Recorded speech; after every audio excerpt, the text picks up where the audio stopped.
Dah start tu nak? Belum nak? Minggu kedua, minggu sebelum minggu tu. Sudah, kita start awal saja.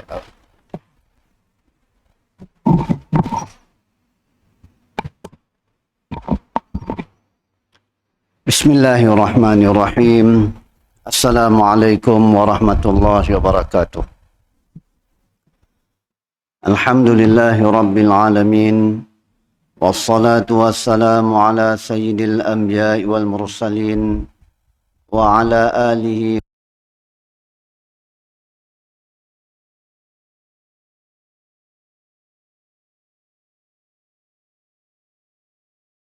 Nabiyyina Muhammadin sallallahu alaihi wasallam wa ala millati abina Ibrahim hanifa wa ma kana minal musyrikin. Alhamdulillah, kita mengucap syukur pada Allah Subhanahu wa taala dengan izinnya sama-sama dapat menunaikan kewajiban yang telah diperlukan kepada kita dan seterusnya sama-sama berada dalam majlis ilmu, mudah-mudahan bermanfaat kepada kita, bermanfaat untuk dunia dan seterusnya bermanfaat untuk akhirat kita kelak. Kita pergi ke tajuk yang seterusnya, tanda-tanda hari kiamat. Ya. Salah satu rukun iman kita ialah kita beriman dengan adanya hari kebangkitan. Ataupun kita meyakini bahawa dunia ini sampai masanya kelak akan hancur. Ya, seluruh alam tu, seluruh makhluk tu akan binasa. Dan seterusnya akan dibangkitkan semula di satu tempat yang dipanggil mahsyar. Jadi kehancuran alam tu dinamakan sebagai Yaumul Qiyamah. Ya, yang Allah sebut dalam Quran banyak tentang peristiwa-peristiwa kiamat tu. Bagaimana suasana kiamat, seperti dalam surah Al-Waqi'ah, surah Al-Qiyamah, ya, dan banyak ayat-ayat yang lain yang menggambarkan suasana kiamat. Ya, termasuk surah yang selalu dibaca, Iza zulzilatil ardu zilzalaha. Ya. Apabila bumi ini digoncang dengan segoncang-goncangnya. Ya. Artinya ya kiamat. Berakhirnya alam tu. Jadi tentang bila berlakunya kiamat tu merupakan rahsia Allah Subhanahu wa taala. Bila berlakunya kiamat itu rahsia Allah Subhanahu wa taala, ada siapa yang tahu bila berlakunya kiamat. Jibril pernah bertanya Nabi sallallahu alaihi wasallam. Jibril nanya Nabi, "Mata sa'ah?" Bila berlakunya kiamat? Apa jawab Nabi sallallahu alaihi wasallam kepada Jibril? Orang yang bertanya lebih tahu daripada orang yang ditanya. Apa maksudnya? Maksudnya ialah sama-sama si tahu. Ya, sebab kiamat itu merupakan rahsia Allah Subhanahu wa taala, ya, sehingga tidak ada siapa yang tahu bila berlakunya kiamat. Artinya kalau ada orang yang mendakwanya tahu bila kiamat atau yang meramalkan bila berlakunya kiamat, ya, maka dakwan itu adalah dusta.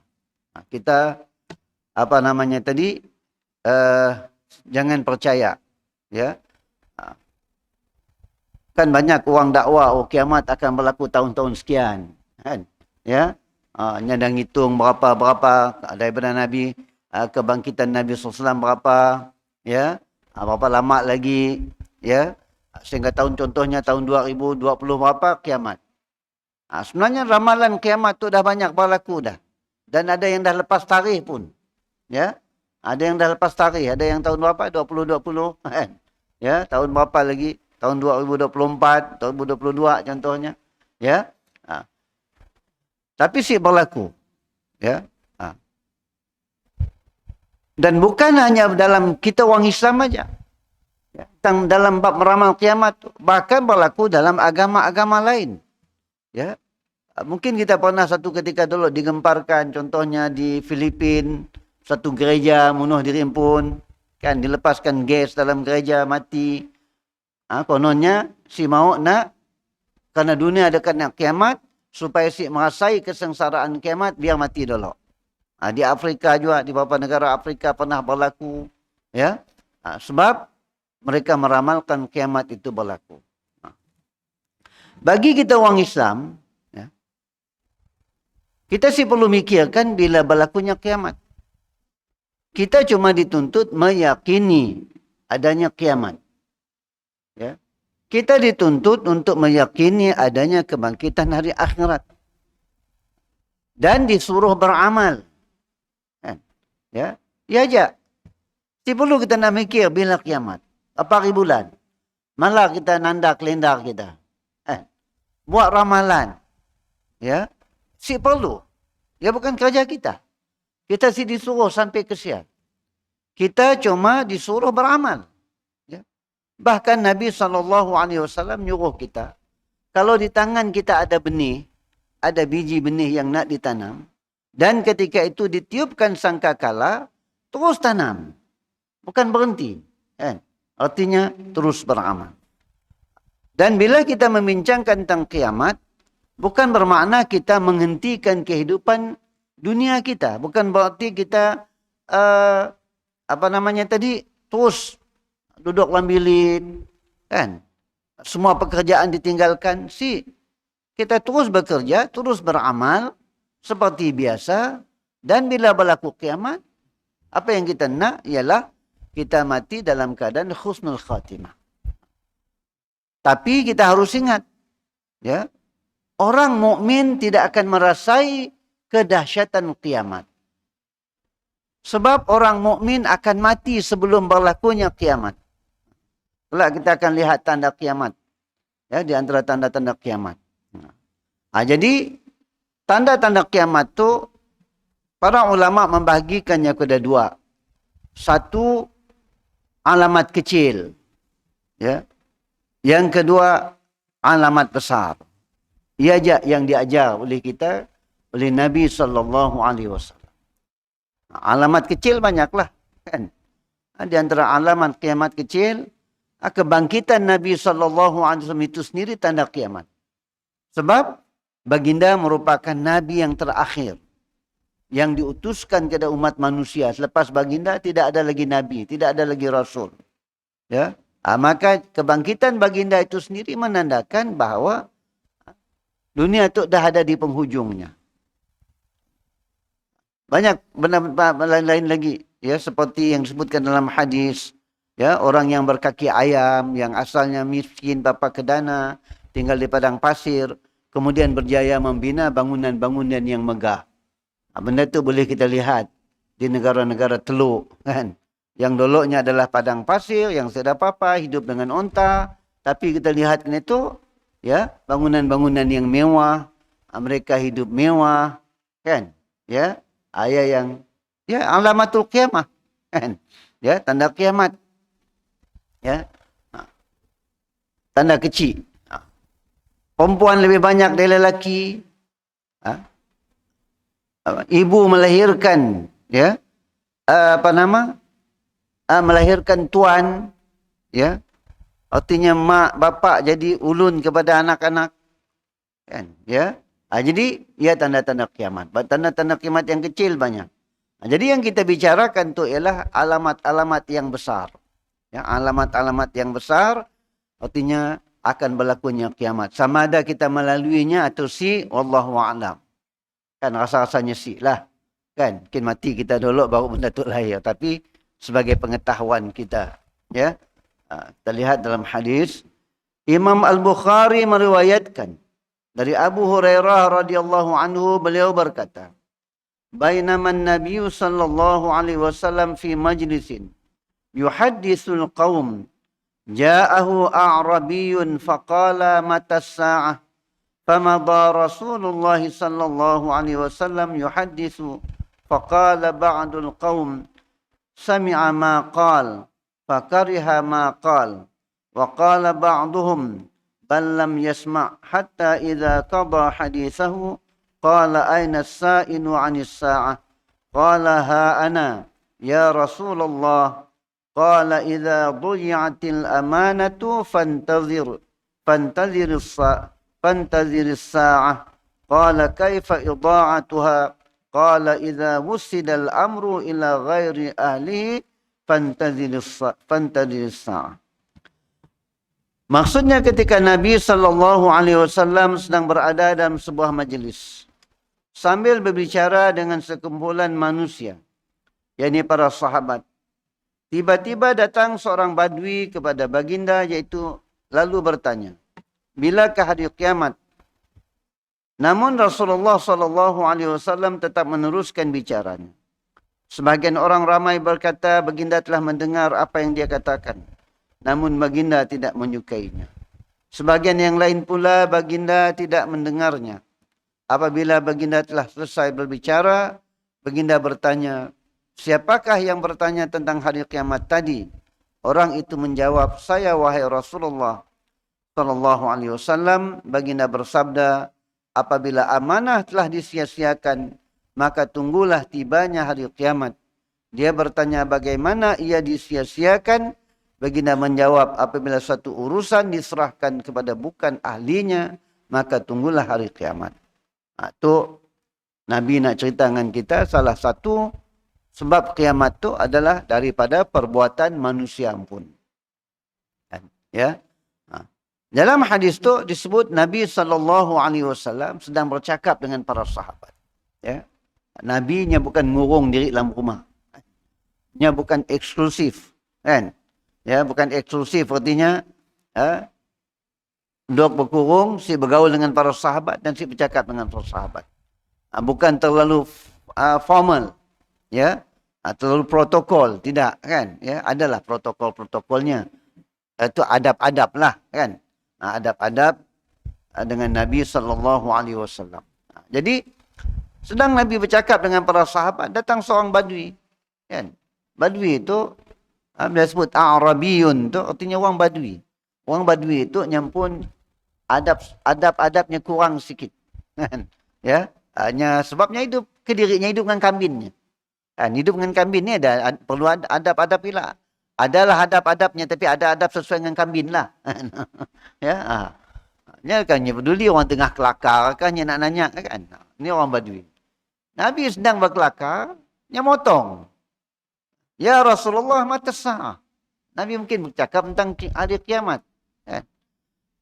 Jadi Rasulullah SAW tidak melayani sahabatnya Badui itu tadi, sahabat lah, banyak orang Islam dah. Kan? Tidak melayani kerana Nabi sedang bercakap. Ini tiba-tiba tukar tajuk kan? Ya, Nabi sedang bercakap satu tajuk, tiba-tiba tukar tajuk. Jadi para sahabat buat andaian. Sahabat tu manusia juga. Kan?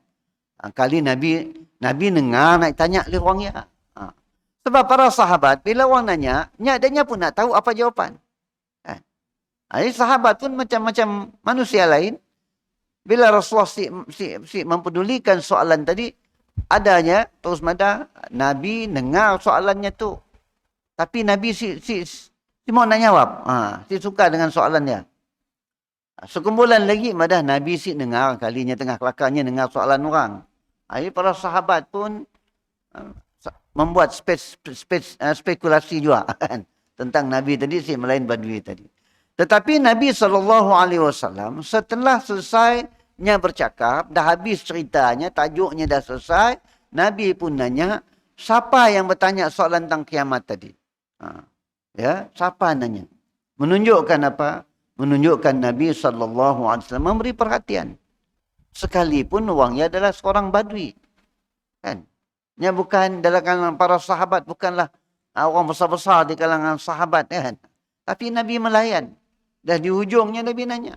Siapa bertanya tentang kiamat tadi? Laki pun kata, saya ya Rasulullah. Kan? Ini si ada kaknya bertanya, Nabi tanya terkelup. Takut nak. Dah mau aku kena marah. Kan? Ada aku mau kena anak tu. Kena kau. Orang ajar gila aku tengah bercakap kau nanya. Kan? Tapi Rasulullah melayan. Dan nya pula berani. Saya ya Rasulullah. Saya yang tanya. Kan? Jadi apa jawapan Nabi SAW ya, tentang kiamat? Ya, di antara tandanya ialah sampai satu masa apabila amanah telah disia-siakan. Diberi amanah, diberi tanggungjawab, tapi amanah yang tidak dilihat sebagai satu tanggungjawab. Tidak dilihat sebagai sesuatu yang penting, sebagai sesuatu yang utama. Dia melaksanakan amanah itu tidak dilihat sebagai satu muru'ah harga dirinya. Kalau dia gagal melaksanakan sebagai satu kehilangan muru'ahnya. Ya maksudnya, orang dah sik peduli. Ya, dia sik ngambil berat tentang amanah yang diberi uang dengannya. Ya, sahabat nanya, macam ni maksud amanah yang disia-siakan. Ya, jadi Rasulullah menjawab, di antaranya ialah apa dia? Apabila suatu urusan diserahkan kepada bukan ahlinya. Kan? Ya. Kita kadang-kadang ada istilah kena dalam orang kata multi skill. Kan? Kita mau staff kita pandai semua benda. Kan? Satu organisasi lah. Tapi kita harus ingat manusia tu keupayaannya ada. Kita nak semua staf kita daripada pegawai sampai ke pembantu tadbir tadi mesti pandai malah minit. Kan? Bukan semua orang pandai malah minit. Nah, orang yang graduate university pun kalau suruh malah minit. Sebab minit tu nya satu benda yang sangat penting menjadi apa-apa keputusan dan tindakan dan kemudiannya menjadi nya legal jadinya. Minit tu. Ya? Nya akan menjadi mahkamah, minit lah akan dijadi bukti. Nya bukan kelakar tepi jaya. Ya. Kadang-kadang bila kita serahkan bukan kepada ahlinya, orang isi pandai, apa akan berlaku? Akhirnya lain nak dikelakar orang, lain diputus orang, lain dicatitnya. Kan? Orang madah siap tidak diluluskan, yang kah diluluskan. Kan? Ya. Atau ayatnya tadi, di sekolahnya ayat, sikit lagi orang malah ayat tu. Ayat bila kita mula ayat, orang yang si pandai mula ayat, nya boleh merubah persepsi orang terhadap maksudnya tadi. Ia pun bahaya. Ayat contoh, masuk benda-benda lain lah. Orang yang si pandai masak, kita tugaskan untuk memasak. Salah bulan makan nasi mantak, lauk mantak lah kita. Ataupun semua si jadi, tentu rasa. Itu bagi yang ringkas. Apatah lagi dalam urusan yang lebih besar. Dalam urusan kenegaraan. Dan dalam urusan-urusan yang berkaitan dengan negara, ya, dalam bidang-bidang yang memerlukan kemahiran, ya, zaman-zaman teknologi itu, ya, contohnya tadi, saya si pandai bab, ini saya tahu bab air, bab apa anda, dilantik jadi CEO waterboard, hancur lah, bolehlah dudukkan baca doa, si ajak ada fight rosak baca doa, ya, ya maksudnya, bila suatu bidang bukan diberi kepada ahlinya. Dan benda itu pun telah berlaku sebenarnya. Kan? Telah berlaku yang banyak berlaku kerosakan dalam dunia itu. Bila suatu benda diberi kepada bukan ahli. Kadang-kadang lantikan lebih kepada lantikan politik. Kerana kita orang saya, oleh kerana jadinya saya ada jawatan apa-apa yang dapat gaji, dapat imbuhan, okey kita jadi pengurusi itu. Padahalnya sudah kemahiran di bidangnya. Yang berlaku banyak dalam negara kita, dalam negeri kita tu. Yang di negeri-negeri kita lihat masalah-masalah berlaku, bila kita lihatnya pun ahli lembaganya, orang yang sudah kemahiran dalam bidangnya. Kan? Ya. Sebab sudah kemahiran dalam bidangnya, akhirnya apa berlaku? Kalau dalam agensi kerajaan, contohnya, pendidikan, diambil bukan cikgu jadi pengarah. Katalah ambil dari PTD kan. PTD mana-mana, kerja mana-mana tadi, nya boleh dilantik dan mana-mana jawatan. Lantik. Nya si pernah tahu tentang sekolah. Nya si pernah tahu tentang murid. Nya si tahu tentang perjalanan sekolah, ya, pengajaran, pembelajaran yang macam ni. Nya hanya malah polisi yang kelihatan kacak dalam kertas. Kan, teori-teori. Tanpa berasaskan pengalaman di bawah. Akhirnya apa akan berlaku? Kan? JKR ambil orang bahagian pentadbiran biasa, bukan orang yang dalam teknikal dan sebagainya. Ya. Seperti orang moyok lah akhirnya kan. Ya. Jadi Rasulullah mengatakan di antara tanda kiamat itu ialah apa nama tadi? Apabila amanah disia-siakan, dan Rasulullah mengatakan di antara amanah itu disia-siakan ialah apabila ia diserahkan kepada bukan ahlinya. Kan? Artinya bukan ahli akan berlaku kehancuran dalam dunia tu. Banyak kita boleh lihat, ya. Banyak berlaku sebab bukan ahli, ya. Okey. Ia salah satu tanda kiamat. Kan? Artinya kalau kita lihat benda ya, sudah ada tanda dah. Kan? Imam Al-Bukhari dan Imam Muslim meriwayatkan daripada Anas radhiyallahu anhu, beliau berkata, qala Rasulullah sallallahu alaihi wasallam, ma min nabiyyin illa waqad anzara ummatahu al-a'war al-kadzdzab, ala innahu a'war wa inna rabbakum laisa bi'a'war maktubun baina 'ainaihi kafara, yani kafir. Maksudnya Rasulullah sallallahu alaihi wasallam telah bersabda, tiada seorang nabi pun melainkan mereka telah memperingatkan kaumnya tentang si buta sebelah mata lagi pendusta. Siapa? Dajjal. Ya, salah satu alamatul qiyamah, tanda dekat kiamat kelak ialah lahirnya satu makhluk, keluarnya satu makhluk yang bernama Dajjal. Ya. Ketahuilah bahawa dia adalah buta sebelah mata. Sedangkan sesungguhnya Tuhan kalian tidak buta setelah mata. Di antara kedua-dua matanya tertulis huruf kafara, yakni kafir. Jadi dalam hadis itu dijelaskan kepada kita salah satu tanda kiamat. Ya. Artinya kiamat dah dekat. Dan itu di antara alamatul kubra, alamat besar, iaitu lahirnya di kemudian hari kelak, dekat nak kiamat kelak, satu manusia yang digelar sebagai Dajjal. Dajjal tu manusianya, bukan binatang lain.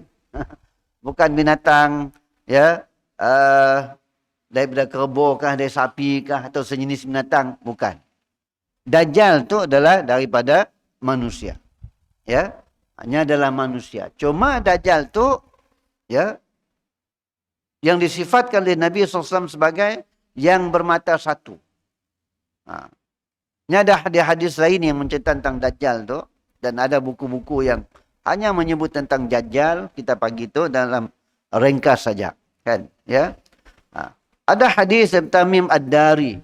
Ya, pernahnya sampai ke satu pulau. Kan? Di satu pulau dalam pelayarannya. Dia mengatakan pulau yang terletak di hujung. Di muara apa nama? Lautan Merah, kan, yang dekat dengan Yaman. Di mana dia telah menjumpai satu makhluk, satu orang yang buta. Dari sini sebahagian mengatakan Dajjal tu dah ada dah. Ya, tapi nya belum lagi nak keluar ke dunia tu. Sampai satu masa kelaknya akan keluar. Ada mengatakan macam-macam lah, kan. Tapi kita cuma percaya akhir zaman kelak adanya Dajjal. Di mana dalam hadis tu Nabi menceritakan dahsyatnya Dajjal tu. Ya. Kehebatan Dajjal tu dalam menyesatkan manusia sangat dahsyat. Ya. Keupayaannya untuk mempersonakan manusia, tarikan-tarikan yang menjadikan manusia mengikutinya tu sangat dahsyat. Sehingga Nabi menyebut semua nabi-nabi yang terdahulu semuanya mengingatkan umatnya tentang Dajjal. Maknanya dahsyatlah Dajjal. Jadi kita pun artinya kena ambil berat. Tahu tentang Dajjal tu. Bahkan kita lihat Nabi SAW mengingatkan kita supaya berdoa kepada Allah. Minta dijauhkan daripada fitnah Dajjal. Artinya jangan terpengaruh dengan tipu daya Dajjal. Karena tanpa pertolongan Allah, tanpa iman yang kukuh, dan tanpa pertolongan Allah, kita akan selamat daripada tipu daya Dajjal ya tadi. Mungkin kita nanya, mata enggak singgih, lewat je mata, mana cacat lah. Pastikanlah orang cacat berjaya menipu manusia.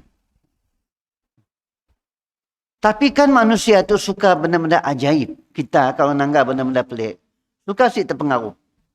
Mun tak nanggap guru, tak nak belajar dengan guru silat. Tu tak cari guru silat ya. kebal, pandai terbang. Nah, paling kurang anak murid punya cerita. Kita si lihat. Nah, guru silat dia. Kita orang si tahu. Oh, nya pandai terbang. Jalan pokok ambil rambutan. Sik dah dari depan. Dia puncak daripada pucuk ke pucuk yang ambil. Si perlu turun dia sikit pokok-pokok kan. Kita tabiat manusia suka benda macam ya. Kan? Jadi Dajjal ya kelak. Walaupunnya cacat tadi matanya enggak sebelah. Tapi dia memang dilahirkan oleh Allah untuk menjadi fitnah kepada manusia tu. Ujian kepada manusia. Maka dia memiliki pelbagai keistimewaan yang Allah beri dengannya. Bukan daripada yang lain juga, daripada Allah Subhanahu wa ta'ala.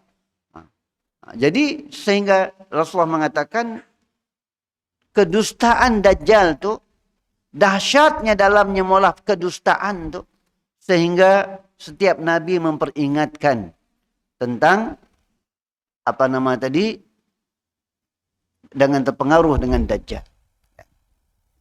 Bayangkan kita hari itu, kalau bukan dengan skema pun berapa banyak orang tertipu. Apatah lagi Dajjal yang dahsyat. Skema ya sebenarnya spesies Dajjal juga. Kan? Tapi Dajjal kecil gila kan. Tapi kecil pun dapat berjuta-juta juga. Kan? Skema dalam bidang agama, skema dalam bidang ekonomi, dalam bidang sebabnya menggunakan sesuatu yang menjadi kehendak manusia yang pun. Siapa sih mau cepat kaya? Nah, kita ada 1,000 boleh beranak jadi 10,000 dalam masa berapa bulan. Tak terkejutkah?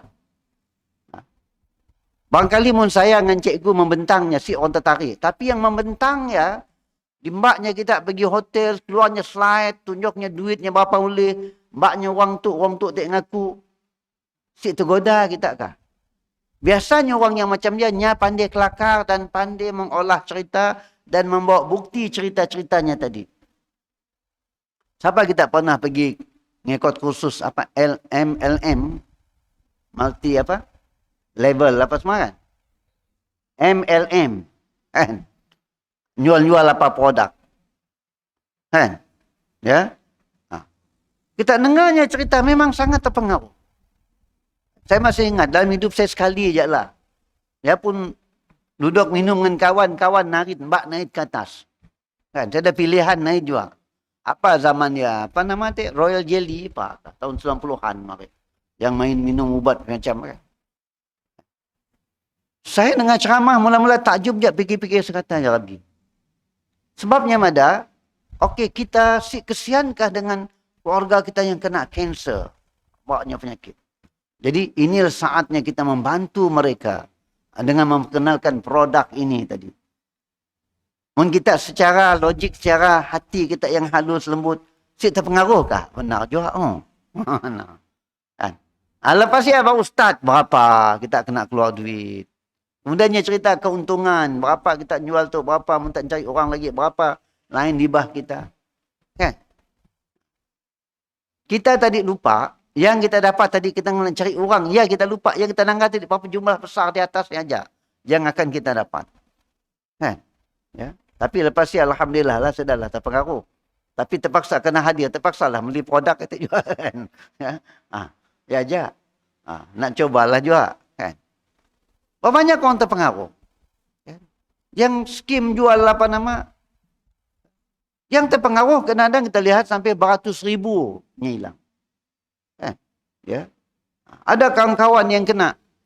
Kan orang jual skim. Yang kita herannya si terfikirkah? Ni si ada agreement, si ada apa, ni license. Bila orang ngembak apa-apa pelaburan, biasanya ni ada license bank negaranya. Kan? Apa bisnesnya. Kan? Ya. Sehingga ada yang, ya, ada kawan-kawan cerita, sampai apa nama tadi, ngeluar ASB berapa ribu, apa semua sekali. Ada yang duit tabung haji maknya sampai 30,000. Kan? Ya. Adik saya seorang gurunya pernah cerita. Dalam sekolah ya, sekolahnya hanya 2 orang cikgu ngasih kena. Bukan orang biasa tu. Sebab yang ngembak tak cikgu juga. Yang pandai pergi meja ke meja, yang meyakinkan orang. Salah satu alasannya, tuklah orang kita asyik nolong sama diri pun. Business. Kan? Yang dua, dia teruk kena kecam, kena asyik menyertai. Kan? Sebab lakinya dah madah, jangan. Anggar kelak ujungnya katanya. Dan memang betul. Semua asyik pulang duit dan ada yang rugi berpuluh ribu. Kan? Ya? Yang tukang ngembak tadi, lalu meroi geja. Sebabnya yang meyakinkan orang. Orang yang biasanya di luar lah. Ini manusia, kan? Berjaya mengalih pemikiran kita tadi sehingga kita terperdaya. Kan? Ya dajal kecil, skema lah. Kan? Skema ya sendiri dajal kecil. Kan? Cerita tentang yang skema dalam handphone lain cerita lah yang kita sih kenal. Ya banyak. Tu yang depan-depan kita tu yang ngembak projek tu, kita melabur 10,000 berapa. Kadang-kadang tentukan mesti 10,000. Untuk 10,000 tu kita kongsi 4 orang. Berapa ribu seorang untuk sikit-sikit lot tadi. Kan? Benda tu banyak orang kita terpedaya. Atau dajal kecil. Bayangkan ketika saat dajal yang datang kelak, keadaan dunia ketika itu dengan kelaparannya, kehausannya, berlaku kemarau yang dahsyat, binatang mati, tanaman sik menjadi, dan manusia berada dalam keadaan kesukaran. Tiba-tiba Dajjal datang. Kan? Siapa ngikut Dajjal ketika ya kenyang, hilang haus dan selamat. Kelihatan selamat. Yang si ngikut Dajjal kelbuluran. Dalam keadaan macam ya, kan? Apa yang akan berlaku kalau bukan dengan perlindungan daripada Allah Subhanahu wa taala. Kalau ikut semula jadi kita tu, siapa yang beri kita hidup masa ialah kita ikut. Kan? Kini tu pun lebih kurang juga kan. Muntah dalam election tanpa beri lebih, ialah kita undi. Sudah ada unsur-unsur yang kepada kita. Jadi Imam Al-Bukhari dan Imam Muslim meriwayatkan Ibn Huzaifah dan Abu Mas'ud Al-Ansari radhiyallahu anhuma an Rasulillah sallallahu alaihi wasallam annahu qala inna ad-dajjala yakhruju wa inna ma'ahu ma'an wa nara fa amma alladhi yarahu an-nasu ma'an fanarun tuhriq wa amma alladhi yarahu an-nasu nara fama'un baridun azbun faman adraka minkum falyaqa fil ladzi yarahu nara fa innahu ma'un azbun tayyib. Daripada Rasulullah sallallahu alaihi wasallam baginda bersabda, sesungguhnya Dajjal akan keluar dalam keadaan bersamanya ada api dan air. Adapun yang dilihat oleh manusia berupa api, maka itu ialah berupa air, maka itu ialah api yang membakar. Adapun apa yang dilihat oleh manusia berupa api, maka ia adalah air yang sejuk lagi manis. Sesiapa daripada kalangan kalian yang mendapati hal tersebut, maka hendaklah dia memasukkan dirinya ke dalam api yang dilihatnya. Sesungguhnya ia adalah air yang manis lagi baik. Jadi Dajjal tu nya akan keluar. Pada zaman Dajjal keluar tu, keadaan hidup manusia huru-hara. Kalau kita lihat lebih detail tentang Dajjal tu. Di kalangan umat Islam sendiri berlaku pertelagahan. Ya, kafir mengkafir. Kafir mengkafir, seorang madanya betul, seorang madanya salah. Kan? Sehingga berlaku pembunuhan. Berlakunya peperangan yang dahsyat. Dan bila berlakunya peperangan, kita tahu apa akibatnya. Akibatnya, ekonomi akan runtuh. Ya, pertanian akan rosak. Sebab orang siapa nak bertanam. Dan ketika itu juga berlakunya kemarau yang dahsyat. Sehingga mengeringkan sungai-sungai yang biasanya mengalir. Danau-danau atau tasik-tasik yang bertakungan air menjadi kering ketika itu. Kita baca dalam hadis kan, di antaranya ada danau. Ya, yang terletak apa namanya. Pak saya kan. Ya, hanya akan telah, sehingga Dajjal mengatakan bila tasik yang kelak kering, tanda aku akan keluar kepada manusia itu adalah bila tasik yang kering. Tasik ada air sebelum ya Dajjal keluar. Sebab ketika itu berlakunya kemarau yang sangat dahsyat. Jadi dalam keadaan seperti itu dan manusia berbunuh-bunuhan kena perang tadi. Salah sikit dia berbunuh. Ya. Jadi di saat itulah Dajjal datang. Dan Dajjal tu tadi, ya, hanya manusia yang mengikutinya, nyembah, ya, kelebihan yang Tuhan beri dengannya tadi, bersamanya ada makanan, kan? Bersamanya ada minuman. Dan yang dahsyatnya Dajjal tu ialah dia mampu mengubah suatu kebenaran kelihatan kebatilan dan kebatilan menjadi kebenaran. Ya Dajjal. Sebab yang Nabi kata tadi, nya menjadikan membawa api dan air, yang sebenarnya api itu adalah air. Dan air itu adalah api. Artinya, Dajjal tu berupaya untuk mengalih manusia tu kebenaran jadi kebatilan, kebatilan jadi kebenaran. Jadi Nabi kata, kalau kamu melihat itu, maka ambillah api. Artinya, api itulah kebenaran. Dan yang air itu sebenarnya adalah kebatilan. Tapi time ya, manusia kan, dalam keadaan huru-hara, kelaparan, kehausan. Ya. Jadi sebab itulah kita lihat Nabi SAW mengajar kita doa yang di antaranya dibaca waktu kita dah selepas kita baca tahiyat tadi, habis selawat kita, innaka hamidum majid, kita disunatkan ada doa disambung di ujungnya, di antaranya ialah Allahumma inni a'udzubika min fitnati masihid dajjal. Ya Allah, aku berlindung kepadamu daripada fitnah Dajjal tadi. Ya. Jadi ya tentang Dajjal tu insya-Allah kita akan bincang lagi sikit tentang Dajjal tu. Bagaimana Dajjal tu kelak keluar, bilanya keluar dan siapakah yang akan membunuh Dajjal tu kelak. Ya. Setakat aja lah untuk pagi itu. Wassallallahu ala Muhammad wa ala alihi wa sahbihi ajma'in. Assalamualaikum warahmatullahi wabarakatuh.